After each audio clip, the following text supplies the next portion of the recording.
चातुर्मास का आरंभ आषाढ़ मास के शुक्ल पक्ष की एकादशी तिथि से हो जाता है। इसी तिथि से विष्णु जी क्षीरसागर में 4 महीने के लिए योग निद्रा में चले जाते हैं। ऐसे में इस अवधि के दौरान कुछ विशेष बातों का ख्याल रखना बहुत जरूरी माना जाता है। अगर आप चातुर्मास के 4 महीनों में गलती से कुछ ऐसे कार्य कर दें जिन्हें इस दौरान शुभ नहीं माना जाता है तो इससे जीवन में समस्याओं का सामना करना पड़ सकता है। लेकिन सभी बातों का ख्याल रखने से जातक को चौतरफा लाभ प्राप्त हो सकता है।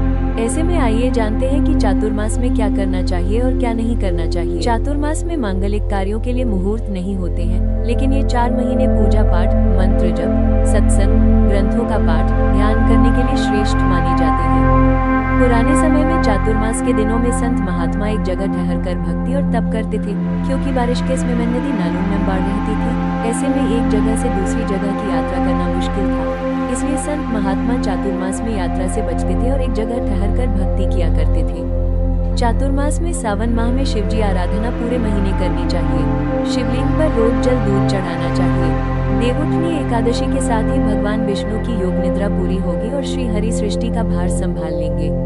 चातुर्मास में भूलकर भी न करें ये काम। माना जाता है कि चातुर्मास के दौरान झूठ बोलने या कोई भी गलत काम करने से बचना चाहिए। ऐसा करने से व्यक्ति को अशुभ फल की प्राप्ति हो सकती है। इन 4 महीनों के दौरान भगवान विष्णु शयन करते हैं। ऐसे में इस अवधि में कुछ कामों का करना वर्जित माना गया है। चातुर्मास में कोई शुभ काम करने से बचना चाहिए। मान्यता है कि चातुर्मास में विवाह, गृह प्रवेश, मुंडन आदि कार्य नहीं करने चाहिए। ऐसा करने से जातक को जीवन में समस्याओं का सामना करना पड़ सकता है। भूलकर भी चातुर्मास के दौरान कटुवाणी का प्रयोग नहीं करना चाहिए। ऐसी कोई भी बात किसी भी व्यक्ति से नहीं बोलनी चाहिए, जिससे उनका मन उदास हो सकता है। चातुर्मास में विष्णु जी योग निद्रा में चले जाते हैं। ऐसे में इस अवधि के दौरान बिस्तर पर सोना भी वर्जित माना जाता है। इसकी जगह व्यक्ति को भूमि पर शयन करना चाहिए। माना जाता है कि इन 4 महीनों में क्रोध और अहंकार से बचना चाहिए। साथ ही मांस, मदिरा जैसी तामसिक चीजों से भी दूरी बनाकर रखनी चाहिए। चातुर्मास के 4 महीनों में नीले और काले रंग के वस्त्र पहनने भी वर्जित माना जाता है। इसकी बजाय आप लाल, हरे, पीले, नारंगी आदि रंग के वस्त्र पहन सकते हैं। चातुर्मास में क्या करना चाहिए? इन 4 महीनों के दौरान अगर आप कुछ कार्य कर लें तो इससे बेहद शुभ फल की प्राप्ति होती है।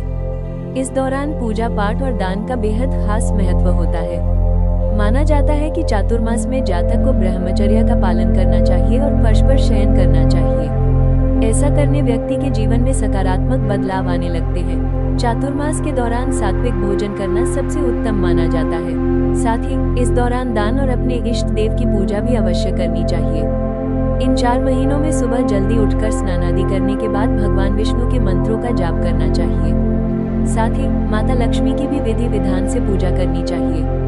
मान्यता है कि चातुर्मास में नियमित रूप से विष्णु सहस्त्र नाम का पाठ करना चाहिए। साथ ही मान्यता है कि इस दौरान ब्रज की यात्रा करना भी बहुत शुभ होता है।